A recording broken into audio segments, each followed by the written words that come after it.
기도하며 예배 자리로 나가겠습니다. 우리 시간 마음을 모아서 기도하실 때 오늘의 예배와 찬양, 이 예배와 찬양을 통해서 우리의 삶을 다스려 주옵소서. 한 주간 지은 죄와 불순종과 연약함 용서하여 주시고 또 새로운 이 한 주를 살아갈 수 있는 새 힘과 능력 부어 주옵소서. 우리 함께 기도하며 예배의 자리로 나가겠습니다. 기도하겠습니다.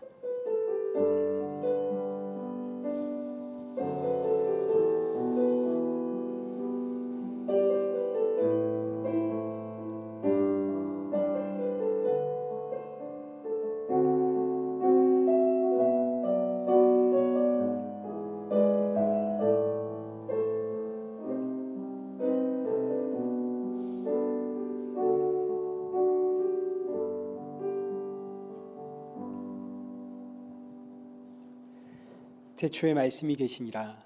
이 말씀이 하나님과 함께 계셨으니 이 말씀은 곧 하나님이시니라.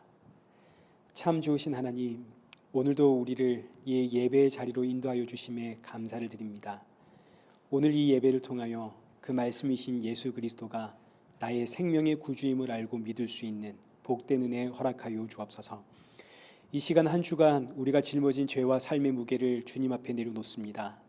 우리의 연약함과 불순종 용서하여 주옵시고 이 시간 주님 앞에 올려드리는 이 예배를 통하여 또 이 한 주를 살아갈 수 있는 새 힘, 새 능력 부어 주옵소서. 예수님의 이름으로 기도드리옵나이다. 아멘.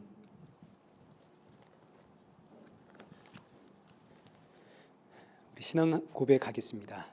전능하사 천지를 만드신 하나님 아버지를 내가 믿사오며 그 외아들 우리 주 예수 그리스도를 믿사오니 이는 성령으로 잉태하사 동정녀 마리아에게 나시고 본디오 빌라도에게 고난을 받으사 십자가에 못 박혀 죽으시고 사흘 만에 죽은 자 가운데서 다시 살아나시며 하늘에 오르사 전능하신 하나님 우편에 앉아 계시다가 저리로서 산자와 죽은 자를 심판하러 오시리라.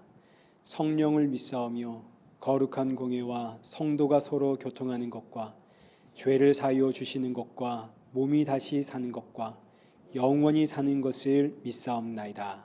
아멘.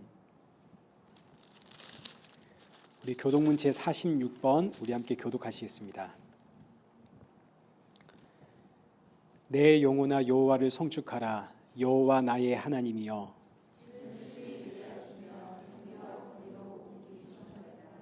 주께서 옷을 입음 같이 빛을 입으시며 하늘을 휘장같이 치시며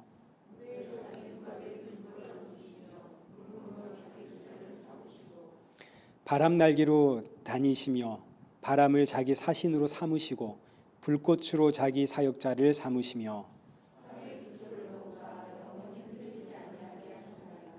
주께서 물의 경계를 정하여 넘치지 못하게 하시며 여호와께서 샘을 골짜기에서 솟아나게 하시고 산 사이에 흐르게 하사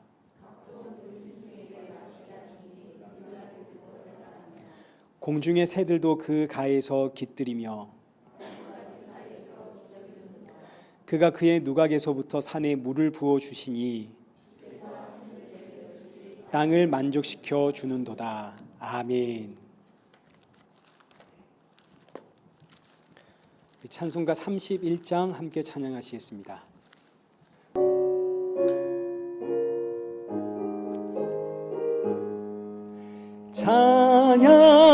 찬양하라 복되신 구세주 예수 백성들아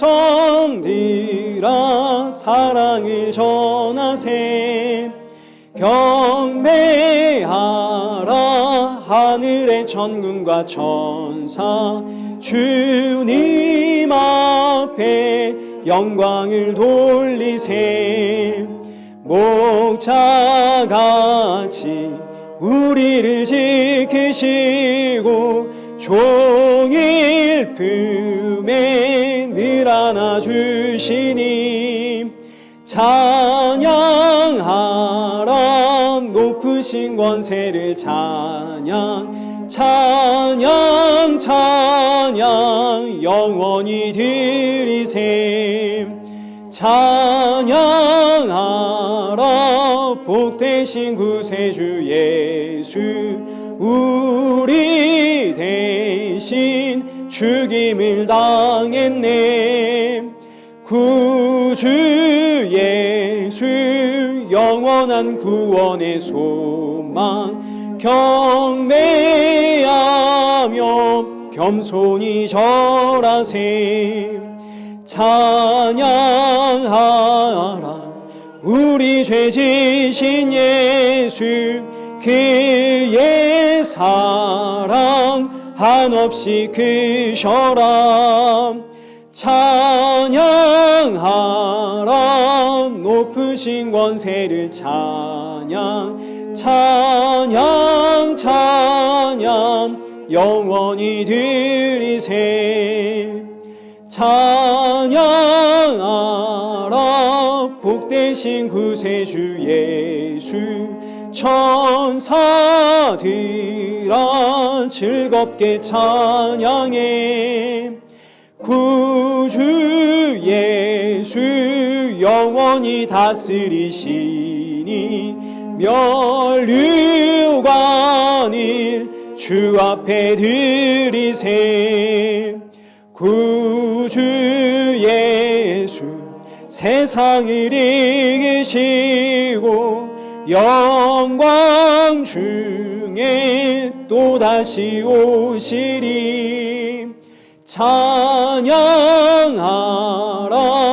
높으신 권세를 찬양 찬양 영원히 드리세. 우리 성경 봉독하시겠습니다. 우리 오늘 보실 말씀은 요한복음 10장 16절에서 42절까지 상당히 긴 본문이지만 우리 본문을 우리 한 절씩 교독하겠습니다.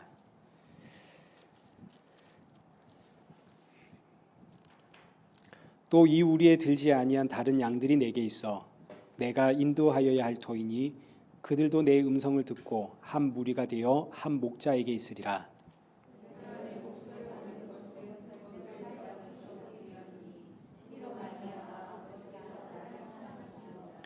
이를 내게서 빼앗는 자가 있는 것이 아니라 내가 스스로 버리노라.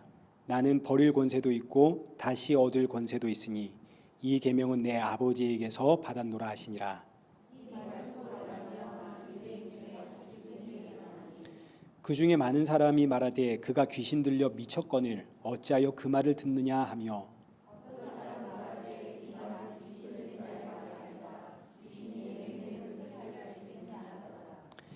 예루살렘의 수전절이 이르니 때는 겨울이라. 유대인들이 애워싸고 이르되 당신이 언제까지나 우리 마음을 의혹하게 하려 하나이까. 그리스도이면 밝히 말씀하소서 하니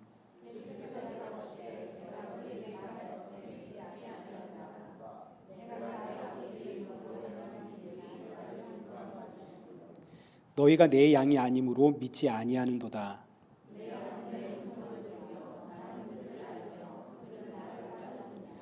내가 그들에게 영생을 주노니 영원히 멸망하지 아니할 것이요 또 그들을 내 손에서 빼앗을 자가 없느니라.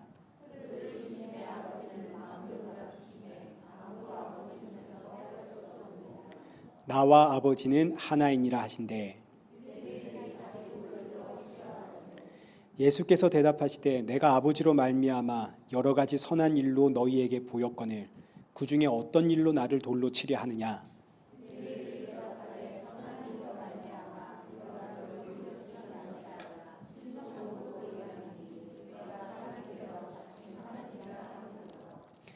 예수께서 이르시되 너희 율법에 기록된 바 내가 너희를 신이라 하였노라 하지 아니하였느냐.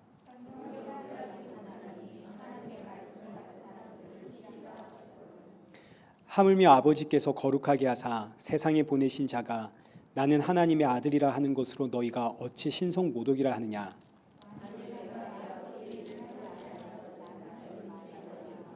내가 행하거든 나를 믿지 아니할지라도 그 이름 믿으라. 그러면 너희가 아버지께서 내 안에 계시고 내가 아버지 안에 있음을 깨달아 알리라 하시니.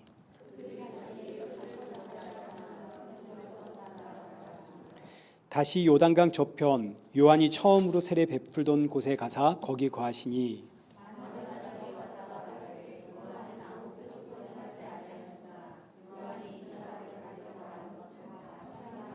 함께 읽겠습니다. 그리하여 거기서 많은 사람이 예수를 믿으니라. 아멘. 우리 새로 오신 분이 계시는데요. 예배 후에는 또 우리 함께 교제 나누고 갔으면 좋겠고요. 그리고 우리 강지영 집사님이 오늘 마지막이시죠. 네, 우리 강지영 집사님 몬트리올로 가시거든요. 그래서 이제 예배 후에 교제 나누실 때 우리 인사 이렇게 하시면 되겠습니다. 또 그동안 함께 이렇게 예배 드릴 수 있어서 너무 감사했습니다. 우리 이 시간에는 은혜 아니면 살아갈 수 없네 우리 찬양하시면서 우리 헌금 봉헌하도록 하겠습니다.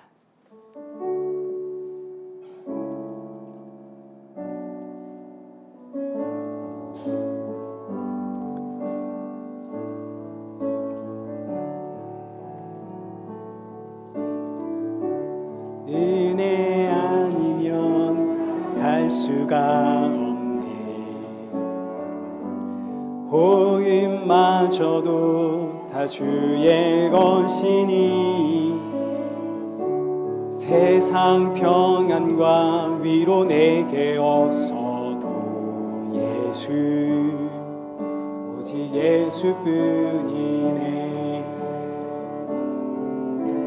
크신 계획 다 볼 수도 없고 작은 고난에 지쳐도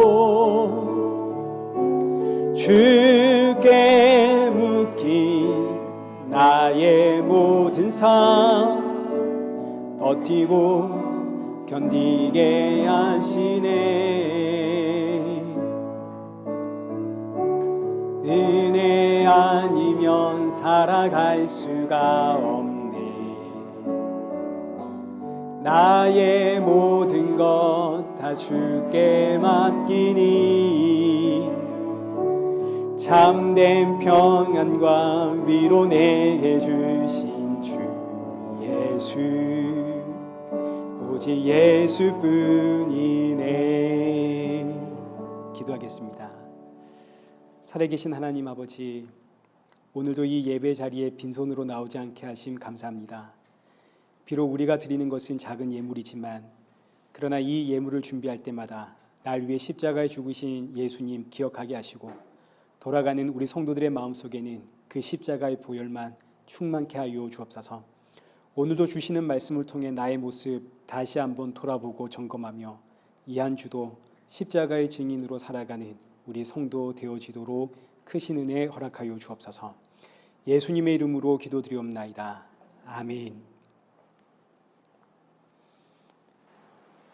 오늘 본문은 요한복음 10장 16절에서 42절입니다.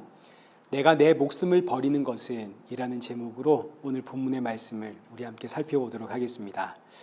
먼저 오늘 우리가 이제 볼 이 본문은 요한복음의 일부가 끝나는 지점입니다. 요한복음은 1장부터 10장까지가 1부이고 11장부터 21장까지가 2부입니다. 요한복음 1장은 전체 소론입니다. 세례 요한의 이야기로 시작을 하게 되는데 이제 세례 요한의 이야기로 시작하게 되는 것은 우리 그동안 다 살펴보았던 것처럼 우리 1장 5절 말씀 한번 보십시오. 빛이 어둠에 비치되 어둠이 깨닫지 못하더라. 하나님께로부터 보내심을 받은 사람이 있으니 그의 이름은 요한이라. 그가 증언하러 왔으니 곧 빛에 대하여 증언하고 모든 사람이 자기로 말미암아 믿게 하려 함이라. 그는 빛이 아니요 이 빛에 대하여 증언하러 온 자라. 자, 세례 요한의 이야기로 요한복음이 시작하는 이유는 이 땅에 빛이 왔는데 빛을 알아보는 자가 아무도 없더라입니다. 그래서 이 빛을 사람들에게 소개하고 증거하기 위해서 세례 요한의 이야기로 시작을 한다 이거죠. 그러니까 지금 요한복음의 시작은 이 땅의 모든 사람들은 빛을 보지를 못하는 맹인이다라는 이 전제를 깔고 시작을 하는 겁니다. 이 어둠의 세상에서 어둠에 속한 것은 기가 막히게 잘 봅니다. 그러나 빛은 아무리 밝게 빛나도 도무지 보질 못하는 영적 맹인, 이 영적 맹인들에게 이분이 바로 빛이다, 세례 요한이 아무리 소개하고 증거하고 또 논리적으로 이제 설명을 해도 이 맹인들은 도무지 이해하지를 못하고 깨닫지를 못하는 거죠. 왜냐하면 빛을 보지를 못하기 때문입니다. 맹인에게 빨간색, 노란색, 파란색 아무리 기가 막힌 설명을 해주어도 맹인은 빨간색이 뭔지 노란색이 뭔지 파란색이 뭔지 이해를 못합니다. 본 적이 없거든요. 일단 봐야 아는 겁니다.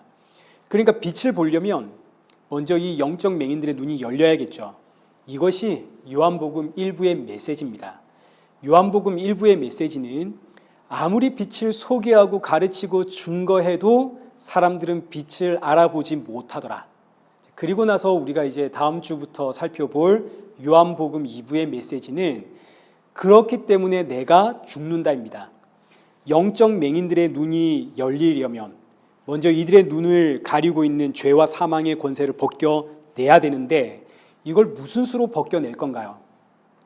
죄의 삭은 사망인데 죽지 않는 이상 내 눈을 가리고 있는 죄와 사망의 권세를 벗겨낼 방법이 없습니다. 그래서 여기 1장 29절 세례 요한이 빛으로 오신 예수님을 이렇게 증거를 하는 거죠. 보라, 세상 죄를 지고 가는 하나님의 어린 양이다. 너와 나의 눈을 가리고 있는 그 죄와 사망의 권세를 벗겨내기 위해 하나님의 어린 양이 이 땅에 오셨다. 너와 나를 대신하여 우리의 죄값을 치르기 위해 이 땅에 오신 하나님의 어린 양이 바로 예수님이다. 그리고 이제 예수님은 십자가로 가십니다. 이게 요한복음 2부의 메시지입니다. 요한복음 1장은 전체 소론이기 때문에 앞으로 이 글을 어떻게 전개해 나갈 것인가를 지금 소개하는 것인데 1부는 모든 사람은 영적 맹인이다. 도무지 빛을 볼 수가 없다. 2부는 그래서 예수님은 십자가에 죽으신다. 자, 이렇게 소론이 시작을 하면서 1장 28절 보시면 이 일은 요한이 세례 베풀던 곳 요단강 건너편 베다니에서 일어난 일이니라. 이 말씀 잘 기억하셔야 됩니다. 이 모든 일들이 전부 요한이 세례를 베풀던 곳 요단강 건너편 베다니에서 일어난 사건, 그리고 이제 본격적으로 시작하는 1부가 2장부터 10장까지 그 내용은 예수님께서 아무리 자신이 메시아임을 가르쳐주고 알려주어도 사람들이 믿지를 않더라. 아무리 기적과 표적을 보여주어도 내가 선한 목자다, 내가 양의 문이다, 내가 길이다, 내가 영생이다, 나와 아버지는 하나다, 아무리 말씀해 주어도 이 백성들은 도무지 믿지를 못하더라. 그리고 나서 1부의 마지막이 되는 10장, 우리가 오늘 읽은 본문이죠. 이 10장이 어떻게 끝이 나냐면 여기 40절 예수님이 어디로 갑니까? 다시 요단강 저편 요한이 처음으로 세례 베풀던 곳에 가서 거기 거하시니, 예수님 처음으로 돌아가는 거죠. 1장에서 시작했던 곳으로 예수님이 모든 사역을 끝내고 또 돌아가는 겁니다. 1부가 끝이 났다는 이야기입니다. 그리고 2부가 이제 여기서부터 다시 시작한다라는 이제 하나의 장치입니다. 처음으로 돌아가신 예수님이 봤지. 내가 아무리 알려주고 가르쳐 주어도 깨닫지 못하기 때문에 내가 죽는 것 외에는 방법이 없다. 나는 죽으러 왔다. 이제 이게 2부의 내용이 되는 겁니다. 자, 그러니 이 내용들을 다 정리를 하면 요단강 저편 요한이 세례를 베푸시던 곳에서 거기서부터 예수님의 첫 번째 사역이 시작이 되는데 이때 사역의 핵심 메시지는 너희는 전부 영적인 맹인이다. 아무리 알려주고 보여주어도 깨닫지를 못한다. 그리고 나서 다시 요단강 저편 요한이 세례 베푸시던 그곳으로 돌아와서 새로운 사역을 시작을 하는데 이때 이 사역을 여는 메시지가 이제 사람들의 고백으로 시작하는데 여기 41절 보십시오. 오늘 본문 41절. 많은 사람이 왔다가 말하되 요한은 아무 표적도 행하지 아니하였으나 요한이 이 사람을 가리켜 말한 것은 다 참이라 하더라. 요한이 이 사람을 가리켜 말한 게 뭐냐면 보라, 세상 죄를 지고 가는 하나님의 어린 양이다입니다. 이 말씀은 참이다 이거죠. 그래서 이제 다음 주부터 살펴볼 요한복음 2부의 내용은 세상 죄를 짊어지고 가는 하나님의 어린 양의 이야기입니다. 예수님의 죽음과 부활. 그래서 2부의 시작을 여는 첫 번째 사건이 요한복음 11장에 등장하는 나사로의 죽음과 부활이 되는 거죠. 그리고 이제 요한복음의 마지막 장은 예수님의 죽음과 부활입니다.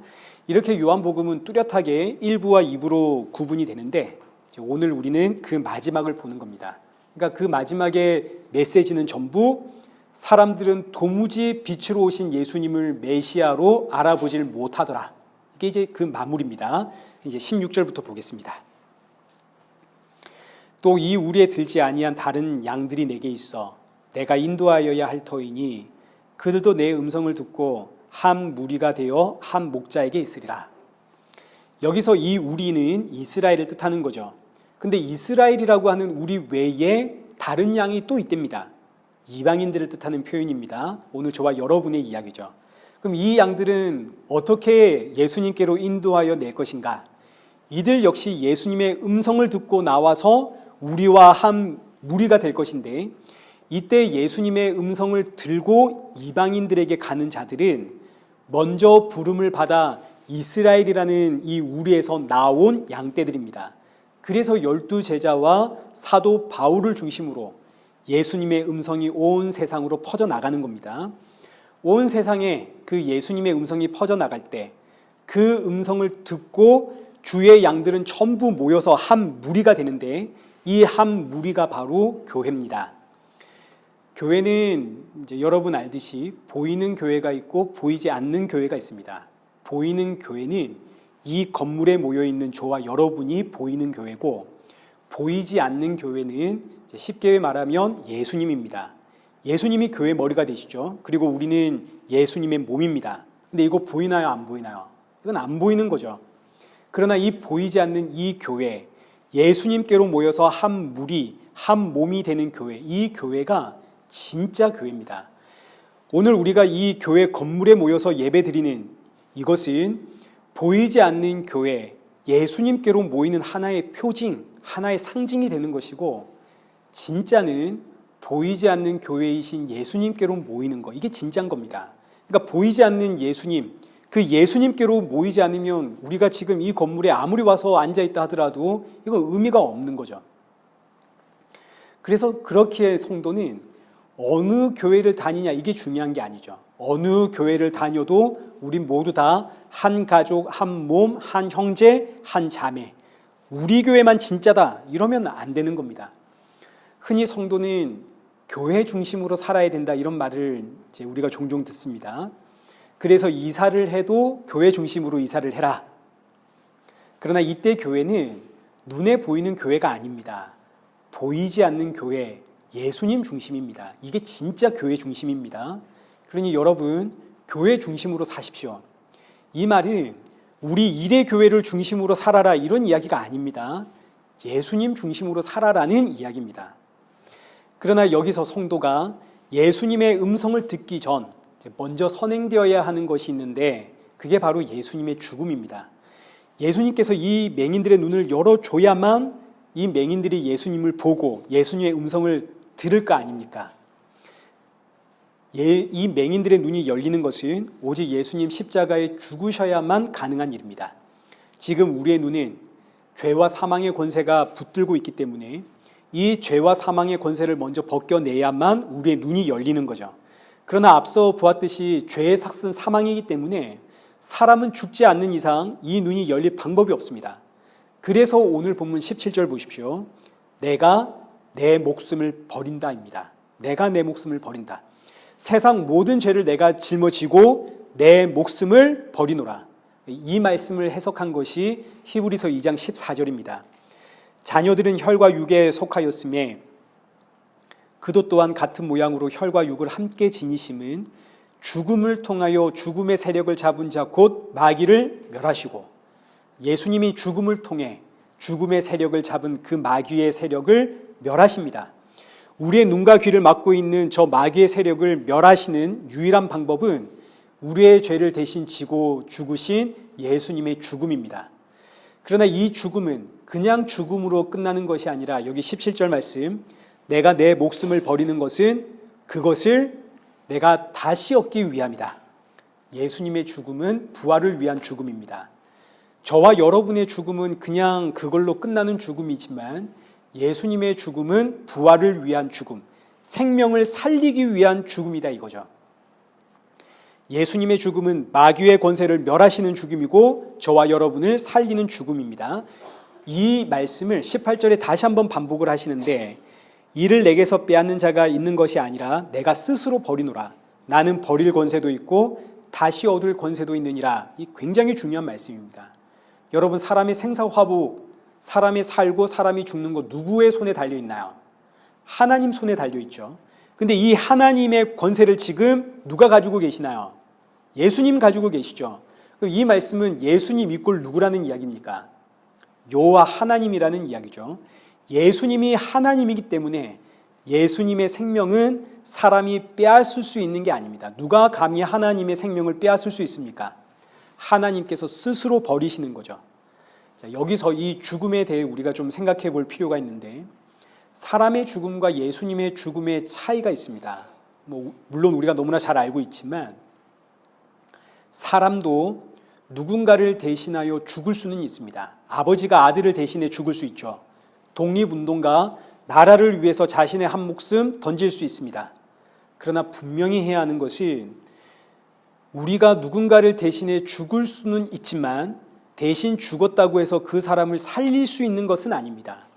순교도 마찬가지입니다. 복음 증거하다가 순교할 수 있죠, 선교지에서. 그러나 그 죽음이 누군가를 살릴 수 있는 것은 아닙니다. 우리는 종종 순교자의 피가 흘려진 곳에 생명이 싹트고 생명이 살아난다, 이런 식의 표현을 많이 쓰는데, 여러분 절대 아닙니다. 그렇지가 않습니다. 순교자의 피는 한 트럭이 쏟아져도 거기선 생명이 살아나지 못합니다. 물론 순교자의 죽음과 그 피는 참으로 복되고 귀한 죽음이지만, 그러나 그 피가 무슨 능력이 있어서 사람을 살린단 말입니까? 과거 일본에 복음이 증거되었을 때에 정말 수없이 많은 선교사들이 피를 흘리며 거기서 죽었습니다. 순교했죠. 한국과는 비교할 수 없을 만큼 많은 이들이 일본에서 순교했습니다. 그러나 그 결과 일본의 복음이 꽃을 피웠습니까? 아니죠. 순교자의 피로 인해 생명이 살아나는 게 아니라, 생명은 오직 예수 그리스도의 피 아래서 살아나는 겁니다. 우리가 이걸 착각해서는 안 됩니다. 사람의 죽음은 그걸로 끝입니다. 대신 죽어줄 수는 있어도 생명을 살릴 수는 없습니다. 그러나 예수님의 죽음은 부활을 위한 죽음입니다. 생명을 살리는 죽음. 예수님은 부활을 위해 죽으셨기 때문에 예수님은 나 대신 죽으셨고, 이게 나 대신 죽으셨다는 이것보다 더 정확한 표현은 예수님 나를 붙잡고 죽으셨고, 그리고 나를 붙잡고 부활하셨습니다. 그러니까 예수님 죽으실 때 나도 함께 죽었고, 예수님 다시 사실 때 나도 새로운 피조물로 다시 살아난 거죠. 오직 예수님의 죽음만 생명을 살립니다. 여러분, 이걸 꼭 기억하십시오. 저와 여러분은 복음을 증거하는 증인인 것이지, 우리의 죽음으로 누군가를 살릴 수 있는, 우린 그런 대단한 존재가 아닙니다. 그러나 이 말씀으로 인해서 다시 유대인들 사이에서는 분쟁이 생겼습니다. 지금 여기 18절에 나는 생명을 버릴 권세도 있고 얻을 권세도 있다. 이 말씀은 예수님이 자신을 하나님으로 소개하는 말씀이기도 하고, 동시에 듣기에 따라서는 하나님으로부터 이런 권세를 받은 선지자다, 이런 의미도 되는 겁니다. 그러나 창세 이후로 사람의 죽음과 생명을 관장하는 그런 선지자는 없었습니다. 그래서 이제 사람들이 하는 말이 여기 20절, 이 사람이 귀신 들려 미쳤다입니다. 자, 그러니 보십시오.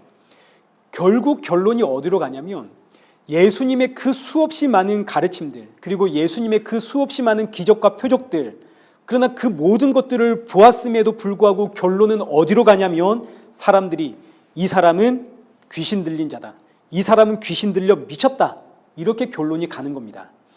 예수님께서 지금껏 내가 선한 목자다, 나는 내 양을 위해 목숨을 버린다, 나는 생명을 버릴 권세도 있고 얻을 권세도 있다, 나는 살리기 위해서 죽는다, 예수님께서 스스로 메시아임을 너무너무 분명하고 확실하게 말씀했음에도 불구하고 사람들의 결론은 이 사람은 귀신 들려 미친 자다. 결국 사람의 맹인됨을 증명하면서 이 사건이, 이 선한 목자의 비유가 일단락이 됩니다. 자, 그리고 이제 새로운 사건이 시작이 되는데, 겨울 수전절에 일어난 일입니다. 여기 22절 보겠습니다. 예루살렘의 수전절이 이르니 때는 겨울이라. 예수께서 성전한 솔로몬 행각에 거하시니 유대인들이 애워싸고 이르되 당신이 언제까지나 우리 마음을 의혹하게 하려 하나이까? 그리스도이면 밝히 말씀하소서 하니, 겨울입니다. 수전절에 예수님이 성전 안에 있는 솔로몬 행각을 거할 때에 유대인들이 예수님을 애워싸고 묻는 겁니다. 당신이 그리스도이면 밝히 말씀하시오.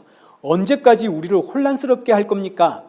지금 이 사건이 굉장히 재미있는 사건인데, 지금 이 사건이 겨울 수전절에 일어난 사건이다 그러죠. 수전절은 성경에 없는 절기입니다. 이 절기는 언제 생겼냐면 기원전 160년경에 로마의 장군 안티오쿠스 에피파네스라는 이 사람이 예루살렘을 점령을 했습니다. 그리고 예루살렘 성전 안에다가 유대인들이 가장 싫어한다는 돼지 피를 쏟아붓고, 그리고 오물을 성전 안에 쏟아붓고, 그리고 성전 앞에다가 제우스 신전을 세웠습니다. 유대인들은 이런 모욕을 참을 수가 없죠. 그래서 당시 대제사장 가문이었던 마카비라고 하는 사람이 독립군을 일으켜가지고 이 안티오쿠스와 전쟁을 벌입니다. 그런데 그 전쟁에서 승리를 하게 되죠. 쫓아냅니다. 예루살렘에서. 이때 유대인들은 전부 이 마카비가 메시아라고 생각을 했습니다. 다윗과 같은 메시아, 우리를 로마에서 독립시켜준 메시아다. 이렇게 전쟁에서 승리한 마카비가 성전 청결 운동을 벌이는데, 성전 안에 들어가니 성전이 온통 돼지피와 오물로 막 더럽혀져 있는 거 아닙니까? 이걸 이제 청소해야 되는데 성전 안에는 창문이 없습니다. 그래서 청소를 하려면 촛불을 켜야 되는데 성전에서 쓰는 기름은 따로 구별된 기름입니다. 아무 기름이나 쓸 수가 없고, 그래서 그 구별된 기름을 찾아보니까 성전 안에 쓸 수 있는 기름이 딱 한 병, 하루치의 기름만 있는 겁니다. 그래서 일단 이 하루치의 기름을 켜서 성전을 청소하는데 세상에 이 초가 무려 8일간을 탑니다. 이걸 메노라의 기적이라고 해서, 이 기적이 알려지기 시작하면서 백성들이 십시일반 돈을 모아서 성전 재건을 시작을 합니다. 이렇게 성전을 청소하고 재건하여 성전 안에 초를 밝혀서 하나님 앞에 봉헌한 날을 하누카라고 해서 이걸 이제 번역한 게 우리말로 수전절입니다. 돈을 모아서 성전을 수리하고 성전에 불을 밝혀 하나님께 봉사했다라는 의미의 하누카 수전절. 지금도 유대인들은 3대 절기는 안 지켜도, 성경에 기록되어 있는 3대 절기, 유월절, 칠칠절, 오순절, 이건 안 지켜도 수전절은 지킵니다. 이 절기를 빛의 축제라고 해서 메노라의 기적, 하루치의 촛불이 8일을 탔다, 이 기적을 기리면서 촛불을 켜는 거죠. 이때 이 수전절은 어떤 의미를 가지냐면 마카비와 같은 메시아가 오실 겁니다. 이걸 기리는 겁니다. 우리를 정치적으로 경제적으로 해방시켜줄 메시아가 오십니다. 이걸 기다리는 게 이 수전절입니다. 굉장히 유대인들에게 중요한 절기입니다. 이 수전절의 날 유대인들이 예수님을 애워싸고 묻는 겁니다. 당신이 마카비와 같은 그리스도라면, 메시아라면 속 시원하게 밝히 우리에게 말씀해 주십시오. 언제까지 우리의 마음을 이렇게 답답하게 하실 겁니까? 유대인들이 볼 때 예수님은 메시아 같으면서도 아닌 것처럼 보이죠. 오병이어의 기적으로 5,000명 먹이셨습니다. 38년 된 병자도 고쳐주셨고 맹인의 눈도 열어주셨습니다. 여기까지만 보면 메시아 같은데, 그런데 이 모든 일들을 전부 안식일에 행했습니다. 그 안식일에 행하면 어떻게 메시아가 될 수 있나? 또 아무리 봐도 예수님은 마카비처럼 정치적인, 군사적인 이런 독립을 이루어줄 메시아로는 보이지가 않습니다. 그래서 이제 유대인들이 당신이 진짜 그리스도라면 속 시원하게 밝히십시오. 그러나 지금 유대인들은 그 눈이 감겨져 있는 눈입니다. 육신의 눈이죠. 땅의 것만 보이는 눈입니다. 예수님의 오병이어 사건은 내가 참 생명의 떡이다, 이거 알려주는 사건이죠. 38년 된 병자나 맹인의 눈을 고쳐주신 것은 내가 너희를 고치기 위해 이 땅에 온 메시아다, 이거 보여주는 사건입니다. 그러나 유대인들의 눈은 이 땅의 것만 보이기 때문에 이런 영적인 의미는 이해할 수가 없죠. 그래서 예수님 십자가에 죽으시는 겁니다. 예수님이 십자가에 죽으셔야만 이들의 눈이 뜨여질 거거든요. 예수님 십자가에 죽지 않으면 이들의 눈은 뜨여지지 않습니다. 그저 땅의 것만 보입니다. 오늘도 마찬가지입니다. 우리는 전부 예수님이 우리의 눈을 열어주셔서 영적인 의미가 무슨 의미를 어떤 것인지 우리가 다 이해를 합니다. 그럼에도 불구하고 마귀는 자꾸 우리의 눈을 감기죠. 마귀가 우리의 눈을 감기면 우리는 땅의 것만 보입니다.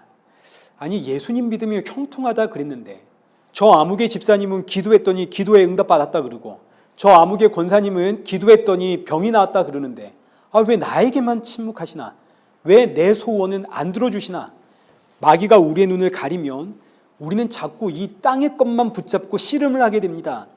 내 영혼을 구원하셨고 장차 부활의 새 몸을 주실 예수님은 보이지가 않고 그런 예수는 필요 없죠.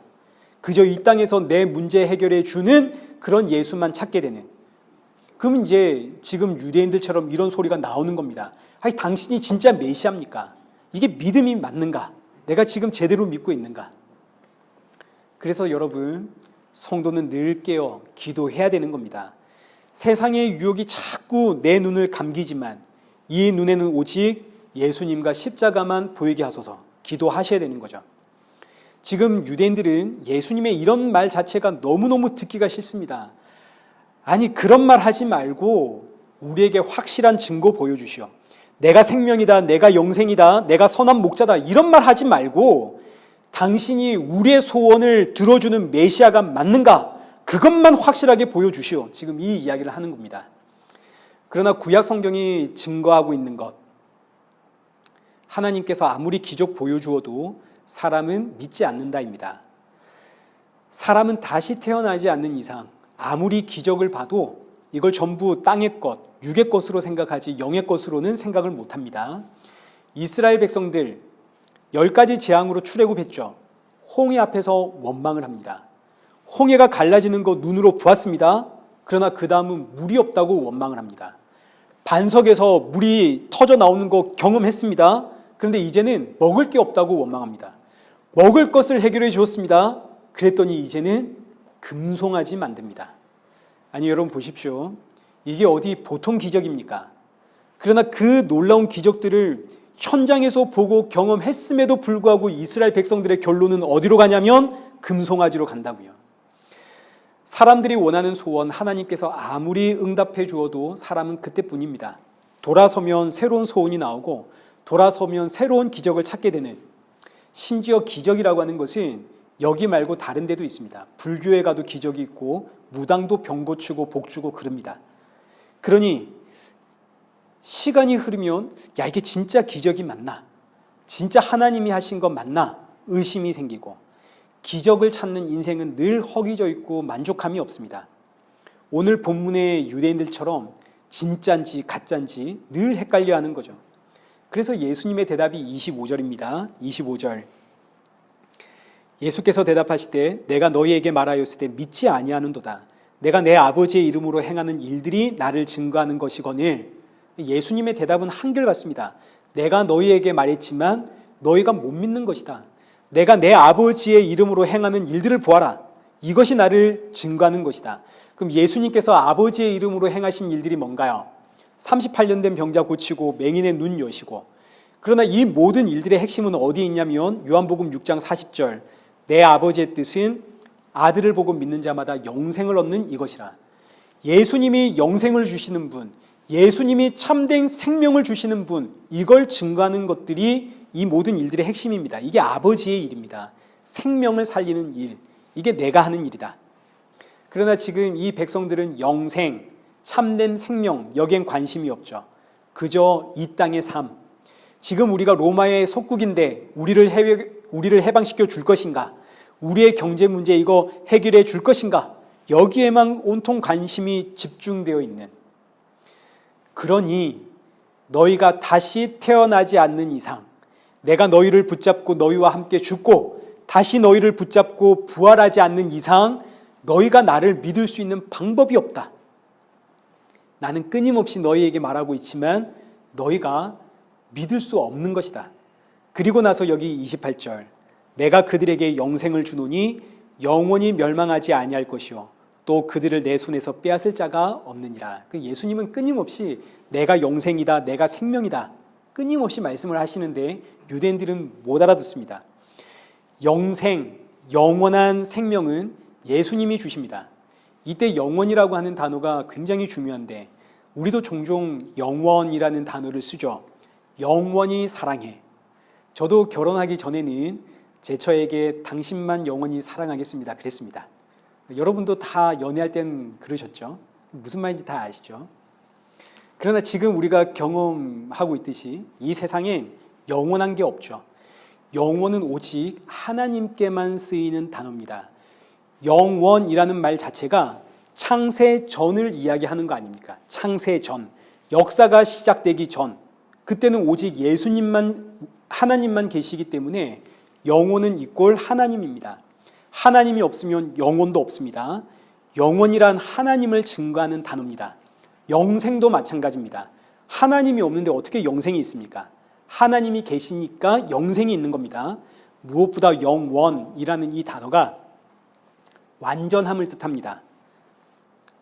앞서 말씀드렸듯이 영원은 하나님께만 쓰이는 단어. 그래서 영원하신 하나님, 영원하신 목자 예수 그리스도.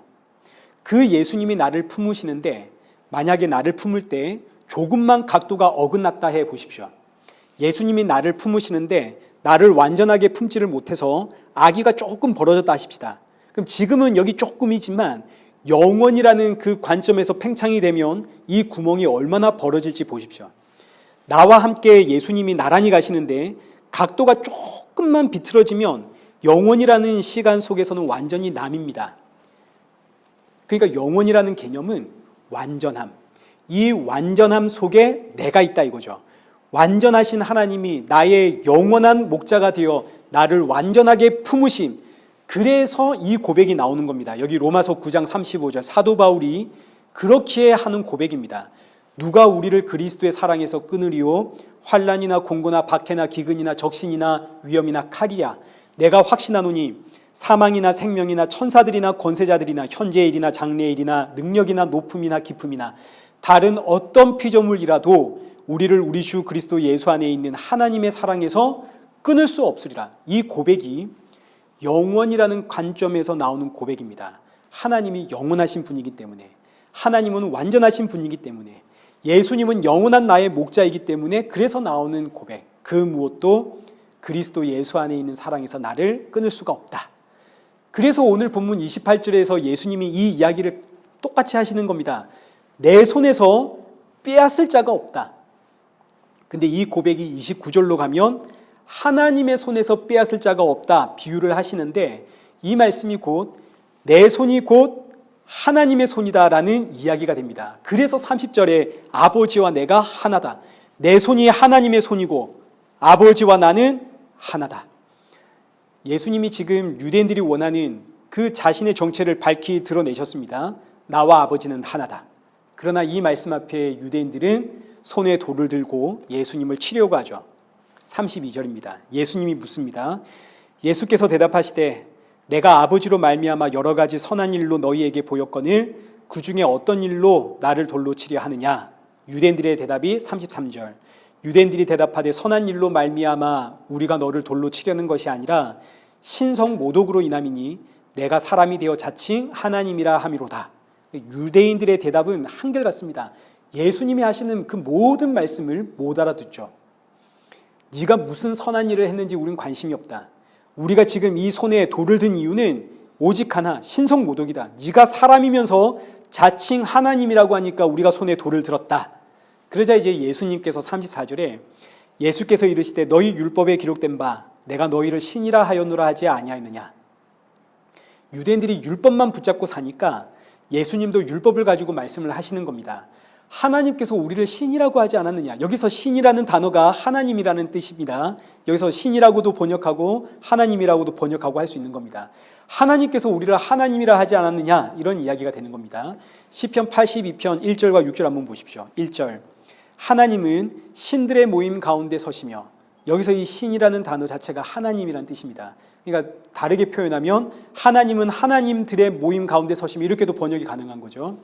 여기서 신들의 모임이란 재판장의 모임을 의미하는 것으로, 이스라엘의 재판장은 하나님의 말씀을 받은 자들입니다. 그러니까 하나님의 말씀을 받은 자가 곧 신이다. 하나님의 말씀을 받은 자가 곧 하나님이다. 6절 내가 말하기를 너희는 신들이며 다 지존자의 아들들이라. 너희는 다 하나님이고 다 하나님의 아들들이다. 이런 표현입니다. 하나님께서 이스라엘을 신이라 부르고 하나님의 아들이라 부르시는데 이거 전부 다 하나님의 말씀을 받았기 때문에 신이라고 부르는 겁니다. 이 말씀이 구약에서는 율법으로 등장을 하지만 너희가 율법을 받았기 때문에 신이다 이렇게 표현이 되지만 그러나 그 율법의 실체가 되시는 분이 예수님이고 성령님이시기 때문에 성령이 임한 자, 하나님의 영이 임한 자, 그리스도의 영이 임한 자는 전부 다 신이다. 이렇게 우리가 받아들이면 되겠죠. 그래서 이제 이 모든 걸 다시 본문 35절에서 성경은 폐하지 못하나니 하나님의 말씀을 받은 사람을 신이라 하였거늘. 예수님이 지금 이 율법을 풀어서 우리에게 설명해 주는 겁니다. 하나님의 말씀을 받은 자를 하나님이라 하셨거늘. 36절에 하물며 하나님께서 거룩하게 하사 세상에 보내신 자가 나는 하나님의 아들이라 하는 것을 너희가 어찌 신성 모독이라 하느냐. 하나님께서 이미 너희가 하나님이다, 너희가 하나님의 아들이다 말씀을 하셨는데 내가 하나님의 아들이라 한 게 어떻게 신성 모독이 되느냐. 여기서 지금 예수님이 우리에게 가르치는 것이 율법과 은혜의 차이입니다. 이스라엘은 율법을 붙잡고 살거든요. 그러나 율법을 붙잡고 있는 한 이스라엘 민족은 하나님을 아버지라 부를 방법이 없습니다. 왜냐하면 율법은 우리가 알듯이 죄를 알게 하는 도구거든요.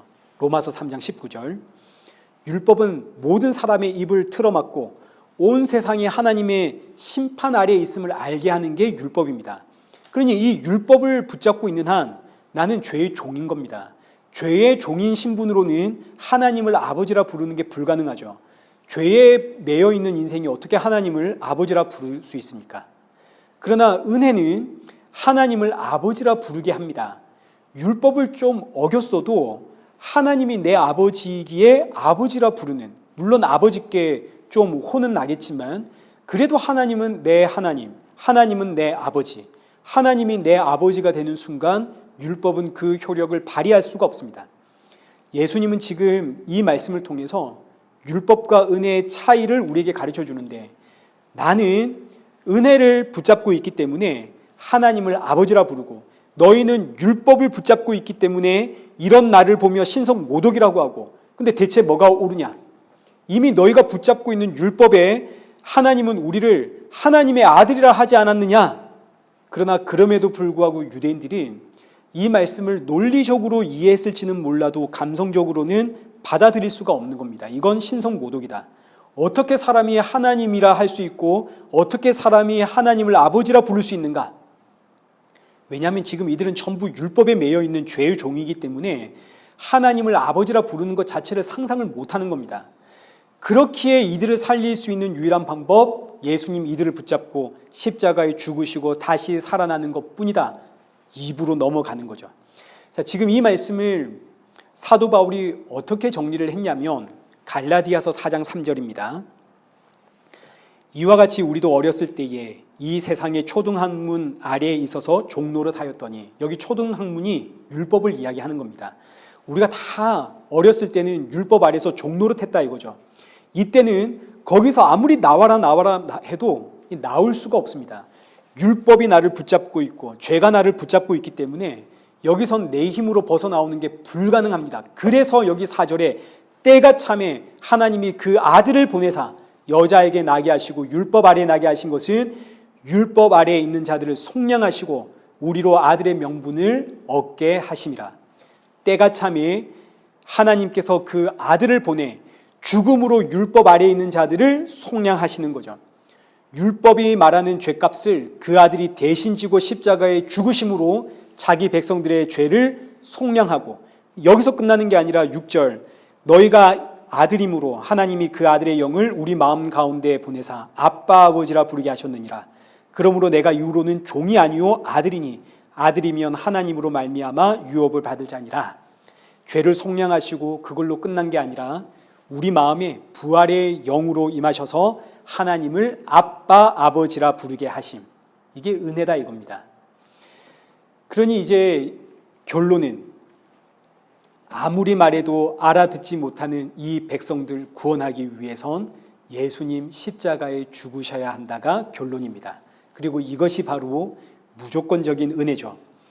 지금 유대인들은 끊임없이 예수님을 대적하고 있기만 한데 예수님은 이들을 살리려 십자가에 죽겠다 하십니다.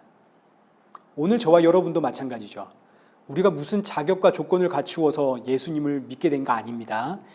예수님을 알기도 전 내가 아직 죄인 되었을 때에 예수님은 이미 나를 아시고 십자가의 죽으심으로 나를 구원해내시죠. 이유가 없습니다. 무조건적인 은혜. 그래서 은혜를 받은 성도는 내가 받은 은혜를 내놓게 됩니다. 성령이 임하면 십자가의 증인이 되는 게 너무너무 자연스러운 거죠. 성령이라는 은혜를 받았으니 십자가의 증인이라는 은혜를 내놓는 겁니다. 반면 법에 속해 있으면 자꾸 법을 내놓게 됩니다. 교회가 은혜가 사라지면 법이 나옵니다. 은혜가 예수님 아닙니까? 교회에 예수님 사라지면 법이 나옵니다. 교회가 법이요 하는 그 순간이 은혜가 사라진 순간이고 교회의 위기입니다. 출애굽한 이스라엘 백성들 광야 도착했을 때에 모세를 위해서 70명의 장로들을 세우게 되는데 70명의 장로들이 세워지니까 하나님의 영이 그 70명의 장로들에게 임했습니다. 그래서 그 70명의 장로들이 예언을 하기 시작하거든요. 그런데 이때 이 모임에 참여하지 않았던 엘닷과 메닷이라는 사람이 자기 장중에서 하나님의 영이 임해가지고 예언을 하기 시작합니다. 그러자 우리가 잘 아는 눈의 아들 여호수아가 그걸 알고 급히 모세에게 달려가서 모세요. 저들이 예언하고 있습니다. 저거 빨리 금하십시오. 70명의 장로 외에 다른 이들에게 하나님의 영이 임하고 그들이 예언을 하는 거 이건 불법 아닙니까? 그들은 택함받지 못했는데 이때 모세가 눈의 아들 여호수아를 얼마나 혼을 내는지 모릅니다. 그리고 하는 말이 나는 여호와의 영이 모든 백성에게 임하여 모두가 예언하며 모두가 선지자 되기를 원한다. 근데 너는 어찌하여 시기하며 법을 들고 나오느냐. 얼마나 혼을 내는지 모릅니다. 모세는 은혜의 사람입니다. 은혜의 사람이니까 은혜가 나오죠. 그러나 지금 눈의 아들 여호수아는 법에 속했습니다. 그러니 법을 가지고 나오는 겁니다. 오늘 저와 여러분은 어디에 속한 사람인가요? 마귀는 자꾸 우리를 법에 사로잡히게 만듭니다. 법에 매이면 교회를 나와도 온통 지적할 것뿐입니다. 왜 교회가 아무것도 안 하냐? 교회가 사랑이 없다. 반면 은혜에 사로잡히면 은혜이신 예수님께 사로잡히면 예수님이 나오죠. 오늘 우리는 어디에 사로잡혀 있나요? 오늘 우리에게 주시는 이 일부의 마지막 이 말씀을 통해서 법에 사로잡혀 있는 나를 구원하기 위해 예수님 십자가에 죽으셨다는 사실을 여러분 다시 한번 되새기시고 이 땅에서 사는 동안 법에 사로잡히지 않도록 깨어있는 성도가 되어지기를, 그리고 오직 은혜 안에서 은혜를 구하며 은혜의 증인으로 살아가는 성도가 되어지기를, 이를 위해서 기도하며 살아가는 저와 여러분 되시길 축원합니다. 우리 함께 찬양하겠습니다. 찬송가 304장입니다.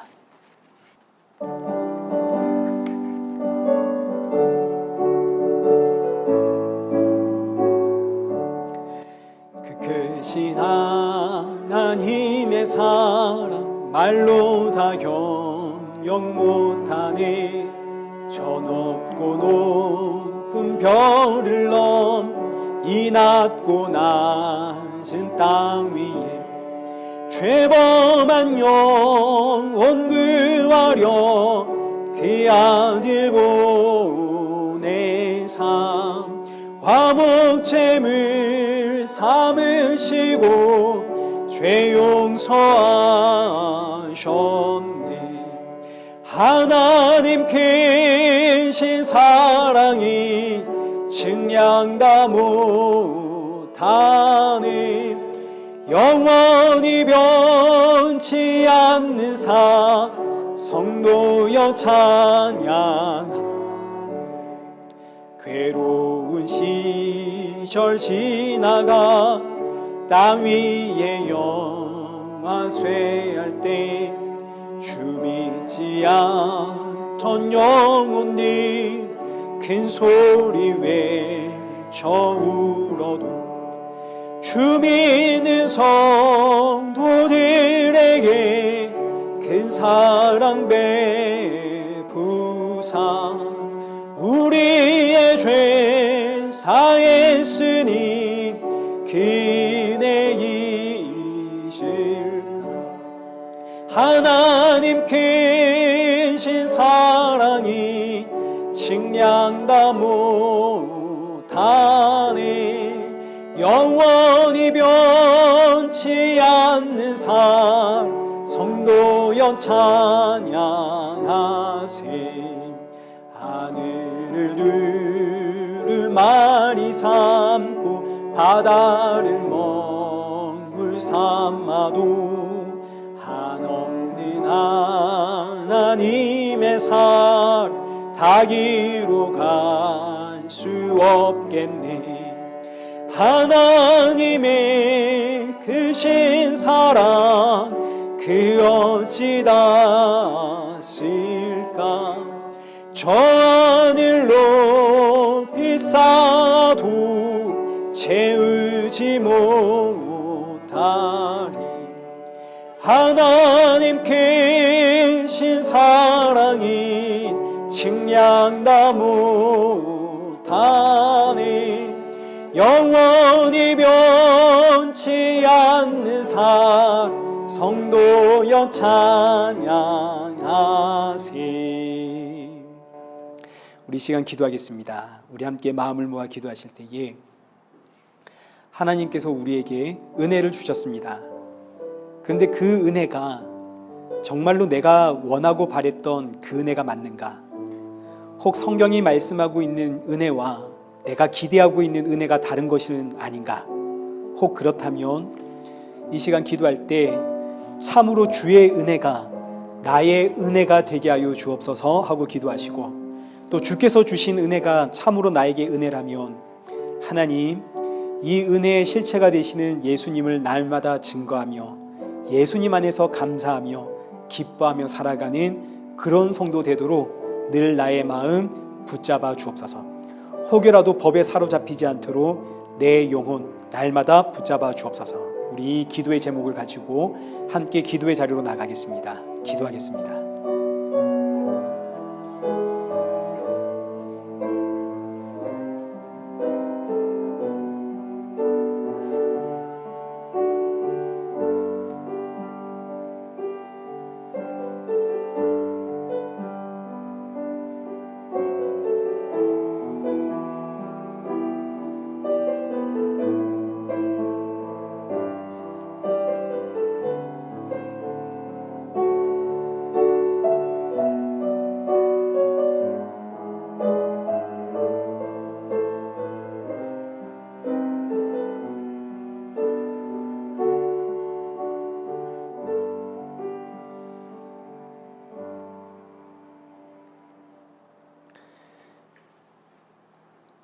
참 좋으신 하나님 아버지, 법에 매인 우리를 은혜의 자리로 이끄심에 감사드립니다.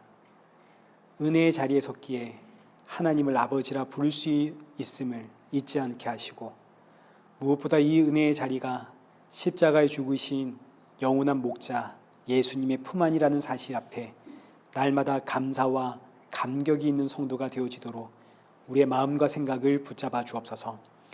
이 한 주도 우리의 걸음은 걷다 보면 어느새 세상을 향하고 내 욕망을 향하고 있지만, 그러나 결국 도착해 보면 그곳이 십자가의 예수님 앞이라는 사실 앞에 안도의 숨을 쉬며 그곳에서 평안과 안식과 쉼을 누리는 성도가 되어지도록 우리의 걸음을 인도하여 주옵소서. 예수님의 이름으로 기도드리옵나이다. 아멘.